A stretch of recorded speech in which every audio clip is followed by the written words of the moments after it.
అందరికీ నమస్కారం అండి. భగవద్గీత రోజుకో శ్లోకం సిరీస్‌లో ఈరోజు డే 25 25వ రోజు. ఇక ఈరోజు శ్లోకానికొస్తే సర్వధర్మాన్ పరిత్యజ్య మమేకం శరణం వ్రజ అహం త్వాం సర్వపాపేభ్యో మోక్షయిష్యామి మా శుచః. ఇక దీని అర్థానికి వస్తే సర్వధర్మాన్ పరిత్యజ్య అంటే నీవు అనుసరిస్తున్న అన్ని కర్తవ్యాలు అహంకార భావాలను వదిలి మమేకం శరణం వ్రజ నన్నొక్కడనే పూర్తిగా శరణు కోరుకో. అహం త్వాం సర్వ పాపేభ్య నీ అన్ని పాపాల నుంచి మోక్షయిష్యామి మా శుచః అంటే నేను నిన్ను విముక్తుడిని చేస్తాను, భయపడవద్దు.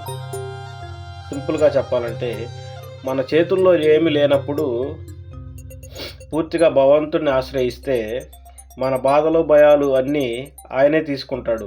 శరణాగతి అంటే ఇదే. Thank you.